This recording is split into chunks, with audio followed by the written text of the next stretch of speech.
Bienvenue à tous pour cette nouvelle émission consacrée aux élections municipales qui sont prévues pour la fin du mois de mars. Un quart d'heure avec un candidat et aujourd'hui c'est Hervé Saison, le maire d'Hondscott qu'on accueille. Monsieur Saison, bonjour. Bonjour. Et pour m'accompagner, toujours notre partenariat, le Journal des Flandres, le Phare d'Unkerquois, et c'est Ludovic Boutin qui est avec moi. Bonjour Ludovic. Bonjour. Hervé Saison, vous représentez au municipal, donc à Hondscott, une mairie que vous connaissez bien puisque vous êtes résident depuis pas mal d'années maintenant, une bonne dizaine d'années. Je suis résident à la mairie depuis décembre 2000, très exactement. Alors, une envie de continuer, de poursuivre, c'était logique pour vous de vous représenter ? Oui, c'était logique et surtout, c'est par respect aussi à ceux qui m'ont élu et qui attendent encore de moi, je pense, la réalisation de certains projets que je voudrais mener à terme avec une nouvelle équipe. Une nouvelle équipe, hein. Nouvelle équipe parce que déjà nous avons subi au cours du dernier mandat 4 décès parmi des personnes moteurs au niveau de l'équipe municipale. Et ensuite, nous avons 3 personnes qui ont décidé de prendre leur retraite après 30 années de bons et loyaux services au sein de la municipalité. Donc nous aurons une équipe qui est renouvelée à 50%, donc en gros 50% de personnes expérimentées, 50% de nouveaux candidats et nouvelles candidates pleins d'espoir et aussi pleines de projets pour cette future mandature. Ludovic. Des projets donc Alors des projets, je pense qu'il y en a même un peu trop, donc nous allons voir avec cette équipe qui a constitué le projet de campagne comment réaliser les principaux, comment aussi pouvoir financer avec des subventions que nous allons aller chercher comme d'habitude parmi nos différents partenaires, l'Europe notamment, la région, le département et l'incertitude, c'est la nouvelle communauté de communes, savoir comment Communauté de communes des Hauts-de-Flandre. Voilà, qui s'est créée donc le 1er janvier dernier, savoir comment cette nouvelle institution pourra nous aider à mener à bien nos projets avec donc beaucoup d'ambition pour surtout les jeunes candidats qui viennent de me rejoindre. Je pense notamment à une jeune qui a 22 ans et qui est pleine d'idées, et puis un jeune qui a 21 ans et qui lui aussi voudrait qu'on réalise beaucoup de choses en direction des jeunes. On va y revenir au projet, au bilan, mais vous parliez de 2 jeunes, ça booste ça quand on est... quand on a l'habitude maintenant. Très honnêtement, je ne sais pas comment les autres candidats se positionnent, mais moi ce que je voudrais d'abord dire, c'est que le projet de cette future municipalité, ce n'est pas le projet d'Hervé Saison, c'est le projet certes du chef d'orchestre, ce qu'on pourrait qualifié comme étant un chef d'orchestre, mais c'est surtout le projet d'une équipe qui lundi soir a bouclé donc les différentes thématiques de cette future mandature. Et donc sur les 27 personnes, 26 étaient présentes et je pense qu'il y a au moins 15 candidats qui voudraient voir aboutir un certain nombre de choses en direction des seniors, en direction des plus jeunes, en direction des ados, où on a quelques idées intéressantes, je pense. Et surtout, pour mieux vivre encore dans cette belle ville d'Hondscott, beaucoup de projets sont sortis. Alors, on va décliner les grandes lignes. Ludovic. Les ados, c'est un angle d'attaque de votre opposant déclaré socialiste ? Écoutez, mon opposant déclaré socialiste, j'aimerais le rencontrer un jour, justement, pour qu'il m'explique un petit peu ce qu'il a à me reprocher. D'autre part... Grosso modo, il dit qu'on ne fait pas assez de choses pour les ados, qu'il n'y a pas assez de structure, etc. etc. Donc... Une stigmatisation de la jeunesse, il va jusqu'à dire ça. Je pense qu'il devait somnoler lors des vœux de 2 janvier dernier, puisque nous avions choisi, lors de cette cérémonie des vœux, de faire un focus justement sur les associations d'Hondscott. Nous avons présenté au public qui remplissait l'espace Alain Colas ce que nous avions réalisé avec les associations uniquement sur l'exercice 2013.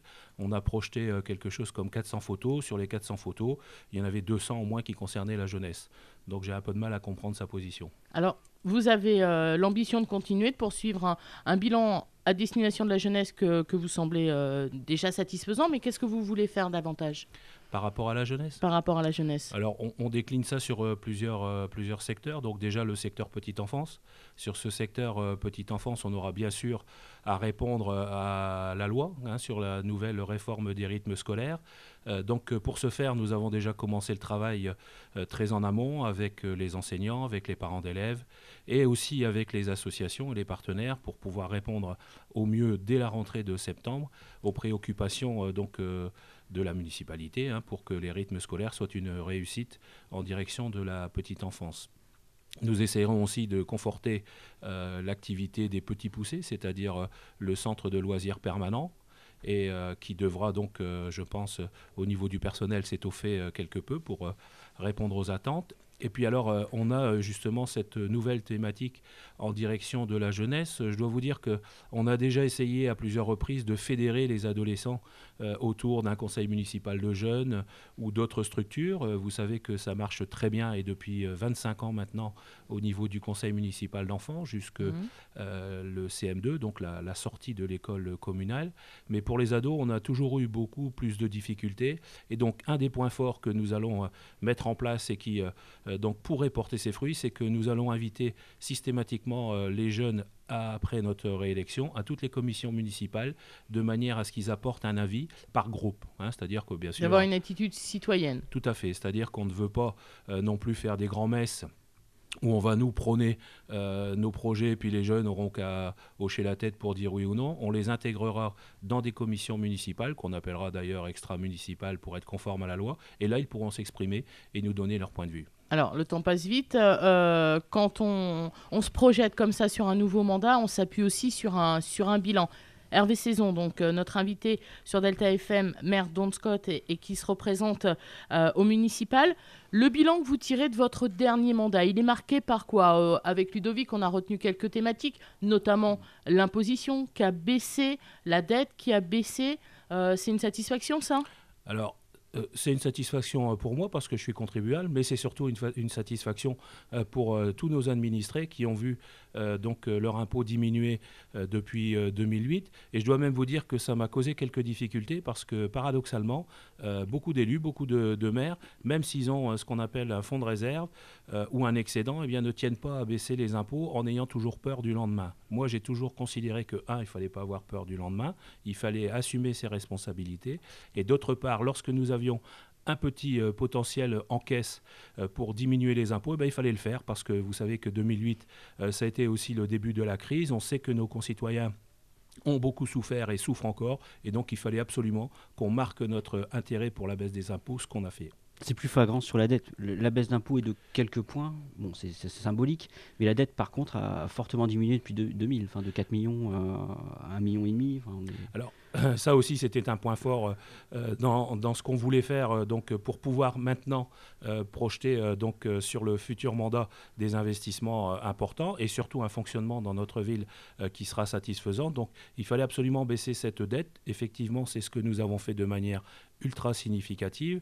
Et donc, encore cette année, sur l'exercice 2014, eh bien, on va baisser l'endettement de 53 000 euros. C'est-à-dire qu'on aura 53 000 euros de plus dans le budget 2014 pour faire des choses en direction de nos concitoyens. Dans le bilan également, il y a vous avez réussi à amener des entreprises sur Hondscott en créant une zone d'activité avec 4 sociétés qui sont implantées. Ça a été un dur chemin pour les faire venir. Et comment on a réussi à les faire venir à Hondscott ? Alors, effectivement, ça a été un dur chemin parce que Hondscott a une position géographique que tout le monde connaît, c'est-à-dire qu'on est adossé à la frontière, on est un peu excentré aussi par rapport aux Dunkerquois, bien que on mette 20 minutes pour venir jusque Dunkerque et ensuite, quand on est à Dunkerque-Est pour rejoindre Dunkerque-Ouest, on met aussi 20 minutes. Donc, il faut aussi relativiser, voilà. Mais en fait, ce qu'on a cherché à faire, nous, c'est donc à attirer des entreprises.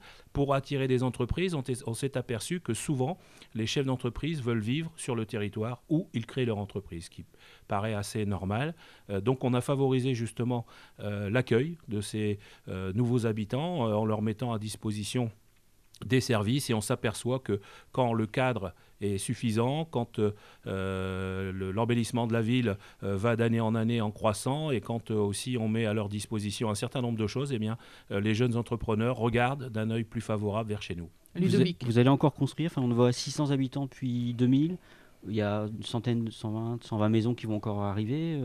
Il y a encore de la place à Hondscott, encore de volonté Ça aussi, M. Boutin, vous devez savoir que c'est une satisfaction pour notre ville, puisque aujourd'hui, dans la nouvelle communauté de communes Hauts-de-Flandre, nous sommes la 2e commune sur 45 en population, c'est-à-dire que nous avons plus d'habitants qu'à Bergues, Berg est bien sûr plus célèbre pour d'autres raisons, vous le savez, mais en tout cas, l'augmentation de la population, c'est pour nous une satisfaction. Ça veut dire que les gens veulent venir vivre chez nous. Ça veut dire aussi que la municipalité met à leur service un accueil, un cadre de vie qui leur correspond.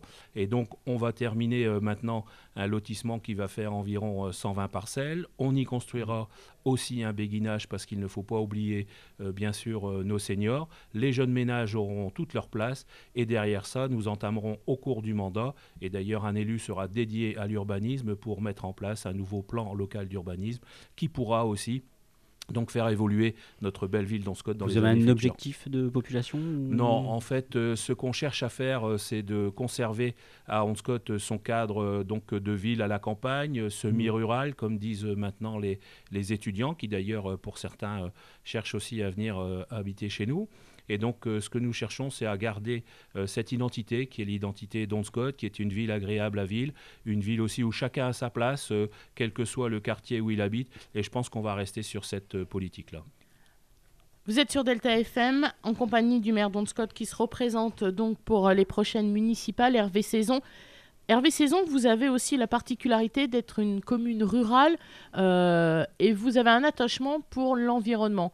Et d'ailleurs, en matière de développement durable, vous avez été un petit peu précurseur. Vous avez pris des initiatives avec des voitures au gaz dans votre commune. Ça aussi, c'est quelque chose qui a marqué votre mandat ? Je suis content que vous l'ayez remarqué et donc c'est vrai qu'on s'est croisés récemment aux Assises de l'énergie à Dunkerque où donc je ne veux pas dire que nous faisons figure de modèle mais quand même je rappellerai que déjà la voiture électrique ça a été chez nous quelque chose de précurseur puisque en l'an 2000 nous avons eu sur notre parc à la fois communauté de communes de Flandre dans laquelle j'étais très impliqué et très actif de manière salariée mais aussi sur la commune d'Onscott 5 voitures électriques. On était les seuls, on les a usés depuis. Et puis depuis, nous avons choisi donc un autre mode d'énergie qui est le gaz naturel. Vous savez que Dunkerque est aussi en position centrale par rapport au développement du gaz naturel. Et donc nous avons un parc de 3 véhicules qui pourraient d'ailleurs s'étoffer encore dans l'avenir. Et ces véhicules, on le voyait d'ailleurs aux Assises de l'énergie, eh bien, elles sont en position centrale dans la salle du Cœur-Salle pour montrer tout l'intérêt qu'on peut avoir Et le bilan que vous en tirez justement de ça ? Alors le bilan, il est bien sûr écologique, c'est-à-dire qu'on envoie beaucoup moins de gaz à effet de serre dans l'atmosphère. Ça, c'est un premier point. Le deuxième, c'est comme je le disais, qu'on favorise aussi l'énergie entre guillemets dunkerquoise grâce à cela. Et puis aussi que la rentabilité sur le coût de ces véhicules est tout à fait intéressante. Donc pourquoi s'en priver ? Ludovic. On parlait d'automobile, justement. Au point de vue local, la circulation, ça reste un problème prégnant ou pas Alors, vous savez, aujourd'hui, les gens sont très exigeants, ce qu'on comprend. Alors, j'ai des exemples d'ailleurs avec mon adversaire qui voudrait qu'on mette sa rue en sens unique. Alors, je devrais rappeler les vieux projets quand même, qu'il y a eu des présentations en mairie qui datent de 10 ans. Le Conseil général nous aide, mais peut-être pas suffisamment vite, parce qu'il faudra que pour faire cela, eh bien, on passe donc une nouvelle rue qui sera la rue Erwin, en double sens pour que les cars de ramassage scolaire sous compétence du Conseil général puissent y circuler. Donc dès que ce sera fait, la rue de la Libération automatiquement passera en sens unique. Les gens veulent aussi réduire la vitesse, donc c'est ce qu'on a fait déjà dans tout le centre-ville. Je rappellerai que la rue de Verdun, la rue de la Cour, la rue Houchard et la rue des Pénitentes sont des zones maintenant semi-piétonnes 30 à l'heure. Donc, et ça fonctionne très bien. On le fera progressivement à chaque fois qu'on aura un projet urbain. Disons que ça ne se fait pas d'un claquement de doigts, c'est ça que vous voulez dire ? Évidemment, c'est comme ne plus laisser passer les bus dans une rue. S'ils ne passent plus dans cette rue-là, il faudra bien qu'ils passent par ailleurs. Et donc, on trouve la solution. La solution, nous l'avons trouvée. Il nous reste maintenant à la mettre en œuvre dans les mois qui viennent. Ça ira très vite.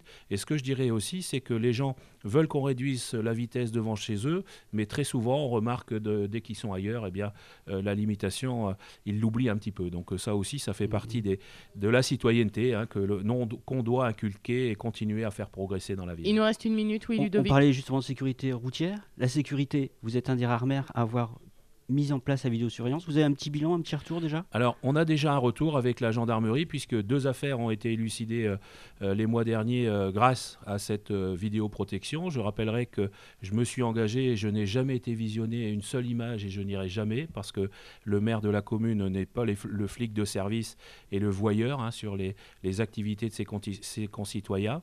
Mais derrière ça, nous allons mettre en place, comme c'est aussi demandé par la gendarmerie, le système voisin vigilant, pour qu'on ait aussi dans nos quartiers des gens qui regardent un petit peu ce qui se passe et qui évitent les incivilités et surtout les cambriolages dont nous pourrions être victimes dans notre ville rurale comme en ville. Merci beaucoup Hervé Saison d'avoir accepté notre invitation. Donc, dans cette émission, un quart d'heure avec un candidat. On était à Honscott aujourd'hui, on sera ailleurs demain. Merci Ludovic Boutin du Phare Dunkerquois, le Journal des Flandres, de m'avoir accompagné. Merci à vous. Merci de m'avoir reçu et de m'avoir écouté.